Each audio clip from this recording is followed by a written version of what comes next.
Middle ഈസ്റ്റിൽ വീണ്ടും യുദ്ധകാഹളം മുഴക്കിക്കൊണ്ട് ഇറാനും അമേരിക്കയും നേരിട്ടുള്ള സൈനിക ഏറ്റുമുട്ടലിലേക്ക് നീങ്ങുകയാണ്.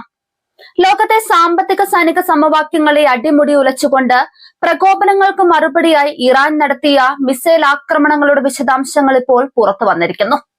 തങ്ങളുടെ പരമാധികാരത്തിന് നേരെ ഉയരുന്ന ഭീഷണികൾക്ക് മുൻപിൽ തലകുനിക്കില്ലെന്ന് പ്രഖ്യാപിച്ചുകൊണ്ടാണ് ഇറാൻ ഇത്തവണ US സൈനിക താവളങ്ങൾക്ക് നേരെ അതിശക്തമായ ആക്രമണം അഴിച്ചുവിട്ടിട്ടുള്ളത്.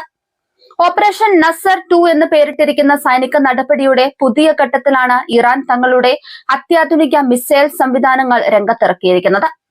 മേഖലയിൽ യുണൈറ്റഡ് സ്റ്റേറ്റ്സ് തുടർന്നു പോരുന്ന ഏകപക്ഷീയമായ സൈനിക നടപടികൾക്കും തങ്ങൾക്കെതിരെ വീണ്ടും കടുപ്പിച്ച നാവിക ഉപരോധത്തിനും തക്കതായി മറുപടി നൽകാനാണ് ഇറാൻ ഈ ആക്രമണം ആസൂത്രണം ചെയ്തത്. അമേരിക്കയുടെ സാമ്പത്തിക സമുദ്ര ഉപരോധങ്ങൾ രാജ്യത്തിന്റെ അതിജീവനത്തെ ബാധിക്കുന്ന ഘട്ടത്തിലാണ് തിരിച്ചടിക്കാൻ ഇറാൻ സൈന്യമായ ഇസ്ലാമിക് റവല്യൂഷണറി ഗാർഡ് കോർപ്സ് തീരുമാനിച്ചത്.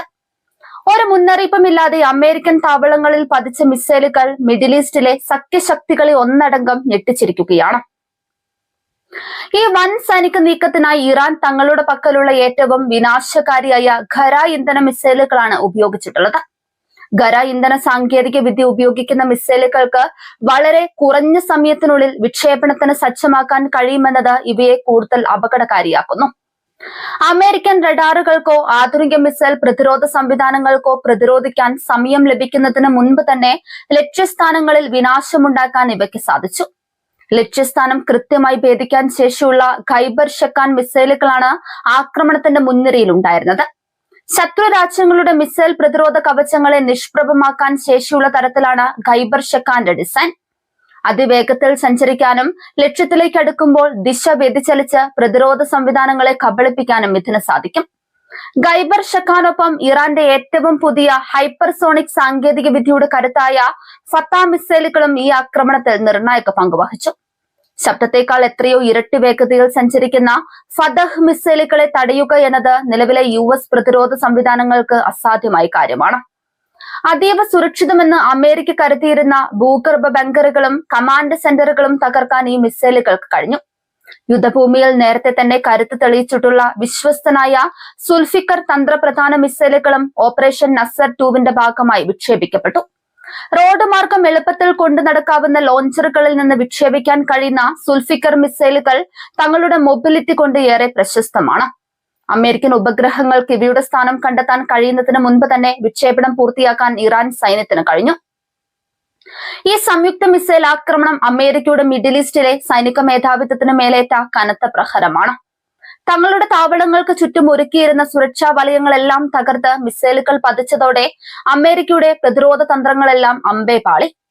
US സൈന്യത്തിന്റെ കമാൻഡ് ആൻഡ് കൺട്രോൾ സംവിധാനങ്ങളെ താൽക്കാലികമായി നിശ്ചലമാക്കാൻ ഇറാന്റെ ഈ തന്ത്രപരമായ ആക്രമണത്തിന് കഴിഞ്ഞു. ഈ സൈനിക നടപടിയുടെ പ്രധാന ഭാഗങ്ങളിൽ നിന്ന് ജോർദാനിൽ പ്രവർത്തിക്കുന്ന US സൈനിക വ്യോമതാവളത്തിന് നേരെയായിരുന്നു. സിറിയൻ അതിർത്തിയോട് ചേർന്നുള്ള തന്ത്രപ്രധാനമായ ഈ താവളം അമേരിക്ക മേഖലയിൽ തങ്ങളുടെ വ്യോമാധിപത്യം നിലനിർത്താനും ഇറാന്റെ നീക്കങ്ങൾ നിരീക്ഷിക്കാനും ഉപയോഗിച്ചിരുന്ന ഒന്നാണ്. ഇറാൻ വിക്ഷേപിച്ച മിസൈലുകൾ ജോർദാനിലെ വ്യോമതാവളത്തിന്റെ റൺവേകളും വിമാനങ്ങൾ സൂക്ഷിക്കുന്ന ഹാങ്ങറുകളും തകർത്തതായാണ് റിപ്പോർട്ടുകൾ. ജോർദാനിലെ അമേരിക്കൻ താവളത്തിന് നേരെ ആക്രമണം നടത്തുമ്പോഴും തങ്ങൾക്ക് ജോർദാൻ ജനതയോട് യാതൊരുവിധ ശത്രുതയുമില്ലെന്ന് ഇറാൻ റവല്യൂഷണറി ഗാർഡ് പ്രത്യേകം പ്രസ്താവിച്ചു. മേഖലയിലെ US അധിനിവേശത്തിന് താവളമൊരുക്കുന്ന സൈനിക കേന്ദ്രങ്ങൾ മാത്രമാണ് തങ്ങളുടെ ലക്ഷ്യമെന്നും ജോർദാനിലെ ജനങ്ങളുടെ സുരക്ഷയും പരമാധികാരവും തങ്ങൾ മാനിക്കുന്നുവെന്നും ഇറാൻ വ്യക്തമാക്കി. അമേരിക്ക നടപ്പിലാക്കാൻ ശ്രമിച്ച പുതിയ നാവിക ഉപരോധമാണ് ഇറാന്റെ പെട്ടെന്നുള്ള പ്രകോപനത്തിന് കാരണമായത്. സമുദ്ര വ്യാപാരത്തെ ആശ്രയിച്ച് ജീവിക്കുന്ന ഇറാനെ സാമ്പത്തികമായി ശ്വാസം മുട്ടിക്കാൻ US നാവികസേന നടത്തിയ നീക്കങ്ങൾക്ക് സൈനികമായി തന്നെ മറുപടി നൽകാൻ ഇറാൻ നിർബന്ധിതരാവുകയായിരുന്നു. ചർച്ചകളിലൂടെയും നയതന്ത്രത്തിലൂടെയും പ്രശ്നങ്ങൾ പരിഹരിക്കാൻ സാധിക്കാത്ത ഘട്ടത്തിലാണ് തങ്ങളുടെ നാവിക അതിരുകളും സാമ്പത്തിക താൽപര്യങ്ങളും സംരക്ഷിക്കാൻ ഇറാൻ മിസൈലുകൾ വർഷിച്ചത്. ഈ ആക്രമണം മേഖലയിലെ മറ്റ് അറബ് രാജ്യങ്ങൾക്കും കനത്ത മുന്നറിയിപ്പാണ് നൽകുന്നത്. അമേരിക്കയ്ക്ക് തങ്ങളുടെ മണ്ണിൽ സൈനിക താവളങ്ങൾ നിർമ്മിക്കാൻ അനുവാദം നൽകുന്ന രാജ്യങ്ങൾ ഇറാന്റെ മിസൈൽ പരിധിയിലാണെന്ന യാഥാർത്ഥ്യം അവരെ ചിന്തിപ്പിച്ചു തുടങ്ങിയിട്ടുണ്ട്. അമേരിക്കൻ താവളങ്ങളെ സംരക്ഷിക്കാൻ അമേരിക്കയ്ക്ക് പോലും സാധിക്കുന്നില്ല എന്നത് ഈ രാജ്യങ്ങളിൽ വലിയ ആശങ്കയുണ്ടാക്കുന്നുണ്ട്. അമേരിക്കൻ പ്രസിഡന്റും പെന്റഗണും ഈ ആക്രമണത്തെ അതീവ ഗൗരവത്തോടെയാണ് കാണുന്നത്. തങ്ങളുടെ സൈനികർക്കും സാങ്കേതിക വിദ്യയ്ക്കുമേറ്റ വൻ പരാജയം സമ്മതിച്ചു കൊടുക്കാൻ US ഭരണകൂടത്തിന് കഴിയില്ല. പ്രതികാര നടപടികൾക്കായി US സൈന്യം തയ്യാറെടുക്കുന്നുണ്ടെന്നാണ് വാഷിംഗ്ടണിൽ നിന്നുള്ള വിവരങ്ങൾ സൂചിപ്പിക്കുന്നത്. ഇറാൻ നടത്തിയ ഈ ആക്രമണത്തോടെ അന്താരാഷ്ട്ര വിപണിയിൽ എണ്ണവില കുതിച്ചുയരാൻ തുടങ്ങിയിട്ടുണ്ട്.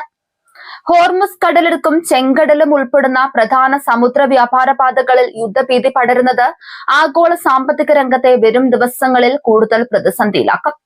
മിഡിൽ ഈസ്റ്റിൽ ഉണ്ടാകുന്ന ചെറിയൊരു ചലനം പോലും ലോകത്തെമ്പാടുമുള്ള സാധാരണക്കാരന്റെ ജീവിതത്തെ ബാധിക്കുമെന്നിരിക്കെ ഈ മിസൈൽ യുദ്ധം ലോകം മുഴുവൻ വലിയ ആശങ്കയോടെയാണ് നോക്കിക്കാണുന്നത്. ഇറാന്റെ ഭാഗത്തു നിന്നും ഇനിയും ശക്തമായ ആക്രമണങ്ങൾ ഉണ്ടാകുമെന്നാണ് IRGC നൽകുന്ന സൂചനകൾ.